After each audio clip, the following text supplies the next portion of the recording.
Good morning student. बच्चों, आज हम हिंदी लिटरेचर पढ़ेंगे।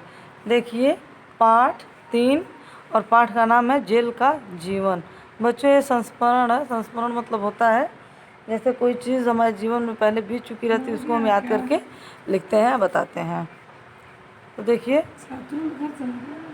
ये हमारे देश में लेखक बता स्वतंत्रता संग्राम के समय देश का वातावरण किस प्रकार का था और यहाँ के लोगों के साथ कैसा व्यवहार किया जाता था, उसी के बारे में लेखक बताना चाहते हैं। आइए।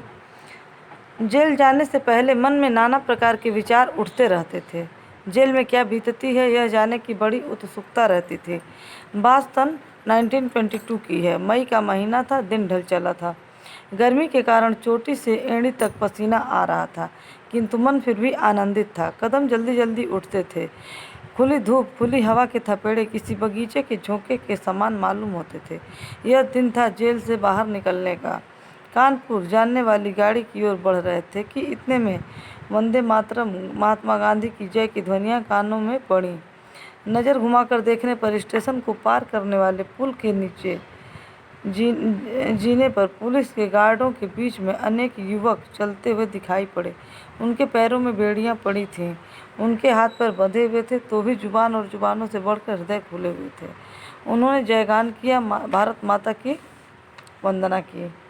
स्टेशन आते समय सड़क के किनारे तक कुएं के पास ये युवक पेड़ के नीचे बैठे पानी पीते हुए दिखाई पड़े थे।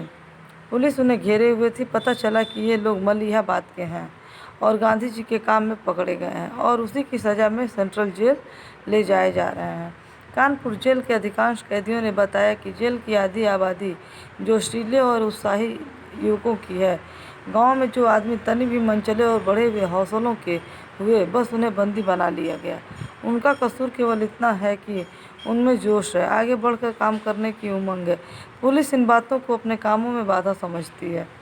पुलिस भी अपने मालिकों के पद चिन्हों पर चलती है। शाम होते ही कोठरियों पर ताले लगा दिए जाते थे। एक एक कोठरी में कई कई आदमी ठूंस दिए जाते थे। कोठरी का ताला सवेरे 6 बजे के बाद ही खोला जाता था।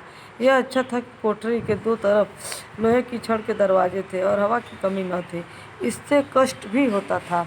जब ठंड बढ़ी तब दोनों ओर से सरसर चलने वाली हवा कष्ट देती थी। जब तक यहाँ रहा, रात्रि को चंद्रमा के दर्शन न हुए। मतलब जेल में जब तक रहे लेखक। 9 बजे के बाद लगभग जेल के परमदेव सुपरिटेंडेंट दल बल सहित पधारते। मतलब 9 बजे रात के बाद। जब वे आते तो मालूम पड़ता कोई नवाब आया है, बड़े साहब आते हैं, दूर से सुनाई पड़ता। फाटक का सिपाही कपड़े ठीक करके ऐसा अकड़ कर खड़ा हो जाता मानो सतर्कता की जीती जागती मूर्ति हो। फिर पास आते ही धड़ाके से फाटक खुलता और ठंड के दिनों में भी झालरदार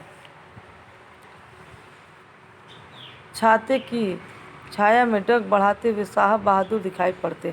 पीछे उनकी सेना होती। सुपरिटेंडेंट से हम लोगों को खड़े होकर बात करनी पड़ती थी।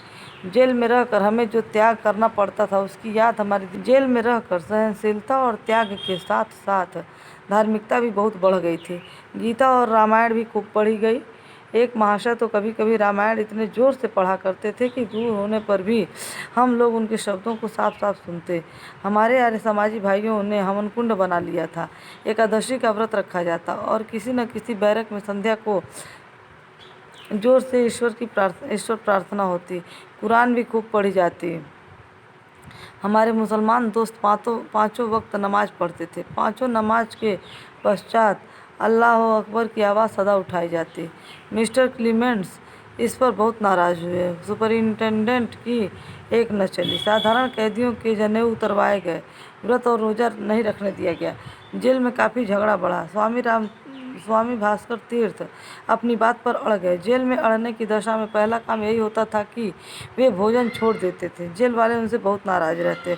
स्वामी जी ने जेल वालों के विरोध करने पर भी भगवान श्री कृष्ण का चित्र टांग रखा था।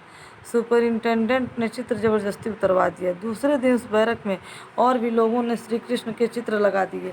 हवा बही और जेल भर में श्री कृष्ण के चित्रों को हर स्थान पर टांगने की चर्चा चल पड़ी। मुसलमान मित्रों का भी यही विचार था। सुपरिंटेंडेंट ने धमकी दी, परंतु कोई विचलित न हुआ। समझौता यह हुआ कि चित्र अपने पास रखो, दीवार पर टांगो मत। जेल से रिहाई के समय मिस्टर क्लीमेंट से बातें हुई। उन्होंने फरमाया, अब कुछ अपना काम करना। मैंने कहा, पहले भी करता था। वे बोले, नहीं, तुम लोगों के पास दूसरों को भड़काने के अतिरिक्त और कोई काम नहीं है। अब कपड़ा बुनने का एक कारखाना खोलना। नेक सलाह के लिए धन्यवाद देते हुए मैंने कहा, आपका ख्याल गलत है, मेरे पास काफ़ी काम है। बोलो, क्या है? उन्होंने पूछा। मैंने कहा, प्रेस और पत्र। बोले, वे तुम्हारे नहीं हैं, उनमें तुम नौकर मात्र हो। मैंने कहा, मैं वैसे ही हूँ, नौकर हूँ, जैसे आप इस जेल के नौकर हैं। इस पर बातों का रुख पलटा। बोले, जेल आने की इच्छा भले आदमियों में नहीं होनी चाहिए। मैंने भी आवेश में कह दिया, जब तक देश की अवस्था है तब तक हर भले आदमी का दूसरा घर जेल ही है।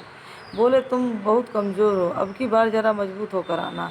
मैंने कहा, आप बड़े अच्छे चिकित्सक हैं, इसलिए कोई चिंता नहीं। फाटक की खिड़की खोल दी गई, उससे निकलकर खुली दुनिया में पहुंच गया। गणेश शंकर विद्यार्थी जी लेखक हैं इस लेसन के। देखिए बच्चों, जैसे लेसन 1 और 2 में आप लोग शब्द अर्थ लिखे होंगे, वैसे इसको भी करना है। लिख दीजिएगा पाठ 3, और पाठ का नाम है जेल का जीवन। और उसके बाद एक तरफ शब्द एक तरफ अर्थ करके शब्द अर्थ लिख लीजिएगा। और उसके बाद बस बुक में से क्वेश्चन आंसर करना होगा। बाकी तो बुक में ही एक्सरसाइज हम फिल कर दिए, देख लीजिएगा आप लोग। देखिए, पैरा दिया हुआ, उसी के आधार पर क्वेश्चन पूछा गया, हमने सारा टिक लगा दिया है। पाठक का सिपाही किसके कपड़े ठीक करता था? अपने। सिपाही किसकी जीती जागती मूर्ति प्रतीत होता था? सतर्कता की। और झालरदार छाते अंग्रेज अधिकारी सुपरिंटेंडेंट से सामने उनकी सेना आती थी और खड़े होकर सब लोग उनसे बात करते थे। फिर देखिए, ये मैच मिलाने वाला है, तो ये अनुमान के आधार पर, मतलब अपने पर्सनल नॉलेज के आधार पर इसको मैच करना है। तो ये पांचों हैं जो जिस सन में जो घटना हुई थी, चाहे जो आंदोलन हुआ था, वो यहाँ पर हमने मैच कर दिया है। और देखिए, गृह कार्य दिया है, असाइनमेंट है। निम्नलिखित प्रश्नों के उत्तर अपनी अभ्यास पुस्तिका में लिखिए। यदि किसी बुक में आपको वीडियो में दिख रहा है, ऐसे ही आप भी अपना बुक फिल कर लीजिएगा। बड़े बच्चे हैं, बहुत बोलने के कश्यप बोल के समझाने की ज़रूरत नहीं है, सामने दिख रहा है। यदि किसी ने भी स्वतंत्रता के लिए कुर्बानी न दी होती तो आज भारत की स्थिति कैसी होती? आज भारत आज़ाद ना होता, आज भी वो गुलाम होता। लिख लीजिएगा, ये भी कॉपी में कर लीजिएगा। जेल का जीवन अत्यंत कष्टपूर्ण था, फिर भी लोग जेल क्यों जाते थे? सोच कर लिखिए।